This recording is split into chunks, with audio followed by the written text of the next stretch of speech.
Lord హల్లెలూయా. క్రీస్తునందు ప్రియమైన దేవుని బిడ్డలకు ప్రభువు నామములో మీకు అందరికీ మా యొక్క ప్రత్యేకమైన వందనాలు తెలియపరుస్తుంటున్నాం. మరి ఒక చిన్న మాటను చదువుకొని మనం బైబిల్లో ధ్యానంలోనికి వద్దాం. దేవునికి స్తోత్రం కలుగునుగాక, దేవునికి మహిమ కలుగునుగాక.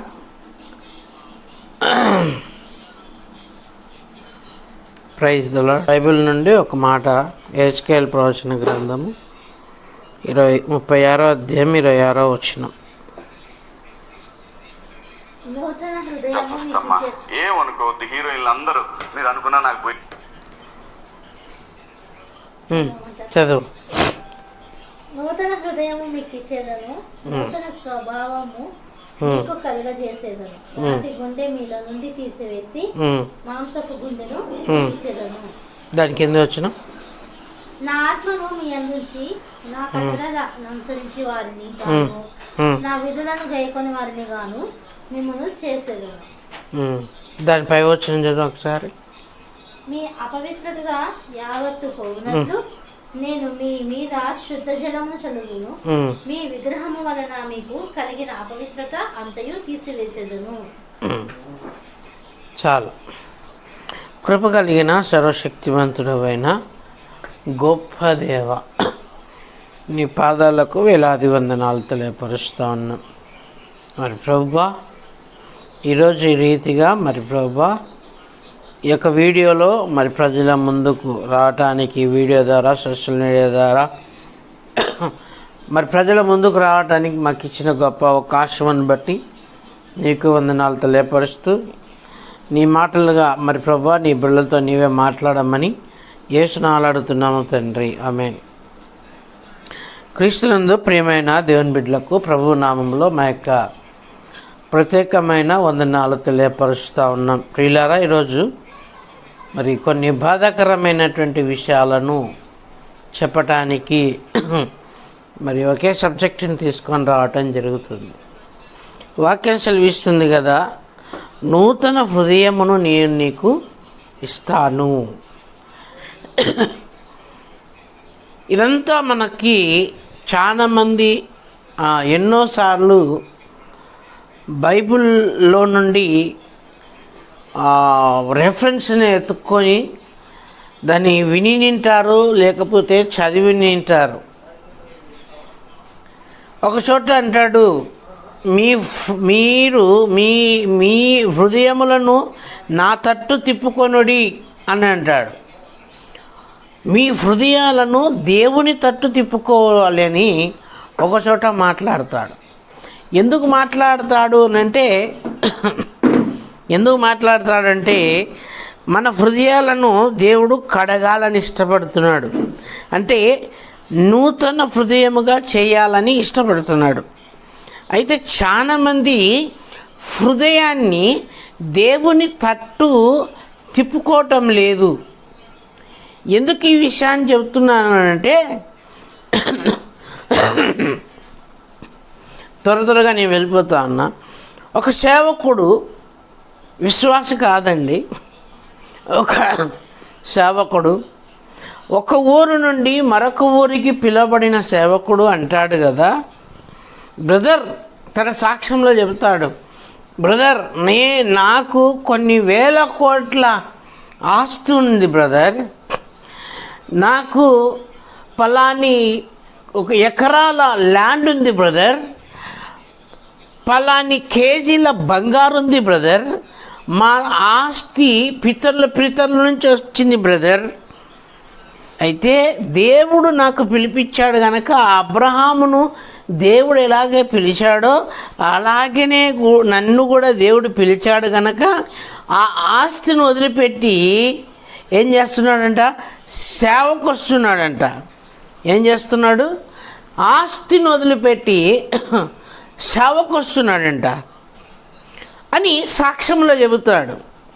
అయితే సేవకు వచ్చిన ఇతడు ఏం చేయాలి? డబ్బును ఆశించకుండా సేవ చేయాలి.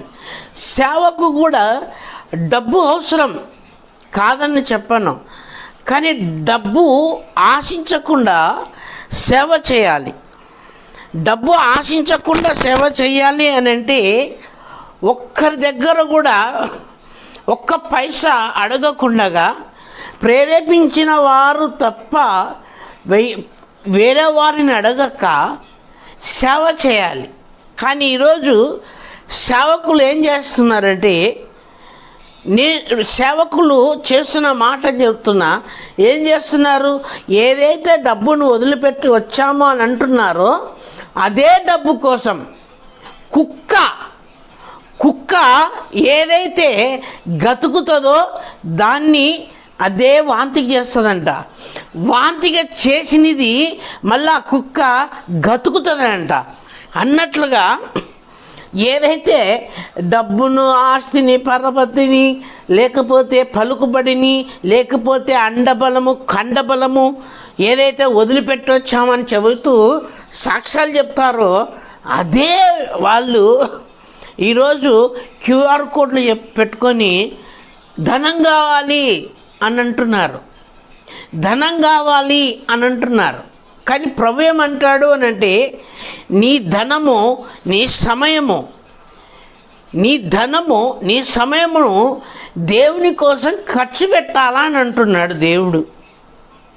ఏం చేయమంటున్నాడు, నీ సమయమును, నీ ధనమును, నీ ఆస్తిని, అంతస్తునంతా కూడా ఖర్చు పెట్టాలి. ఖర్చు పెట్టి నా సేవ చేయాలి, లేకపోతే దేవునికి ఇవ్వాలంటున్నారు. అయితే ఏదైతే కక్కినాడో, ఏదైతే తిని కక్కినాడో మళ్ళా సేవకు వచ్చిన తర్వాత ఏం ఆశిస్తున్నాడు, తిన్నదాన్ని మళ్ళా, కక్కిన దాన్ని మళ్ళా తినటానికి ఇష్టపడుతున్నారు.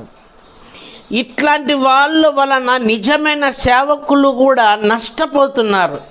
ఈరోజు చెబుతున్నా, ఎవరైతే ధనము కాదని, పరపతిని కాదని, ఆస్తి కాదని, అంతస్తులు కాదని అన్నీ విడిచిపెట్టి దేవుని కోసం వచ్చాను, బ్రతుకుతున్నాను అంటున్నారో వారే ఈరోజు గౌరవ వేతనం పడితే ఎంతమంది తీసుకున్నారో అంతమందిలో ఒక్కరైనా సరే మీటింగ్ పెట్టి దేవుని స్తుతించినారా, దేవునికి ఇవ్వవలసిన ధనము దేవునికి చెందుతుందా అని అంటే దేవునికి చెందడం లేదండి.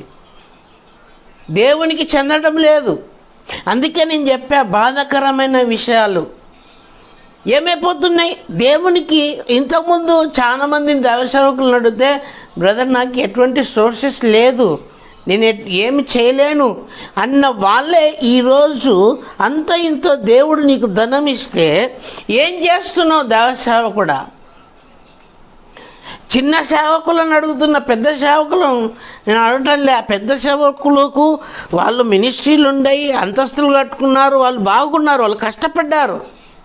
కానీ చిన్న సేవకులు ఈరోజు నేను ఖర్చు పెట్టుకొని, ధనం పెట్టుకొని, ఖర్చు పెట్టుకొని మీటింగులు చేస్తే, లేకపోతే ఏదో ఒకటి చేస్తే ఏమంటున్నారు తెలుసా, ఇది గౌరవవేతం వస్తున్నాయి, ఏమైనా పాటిస్తావా, ఏదన్నా పెడతావా అని అంటున్నారు.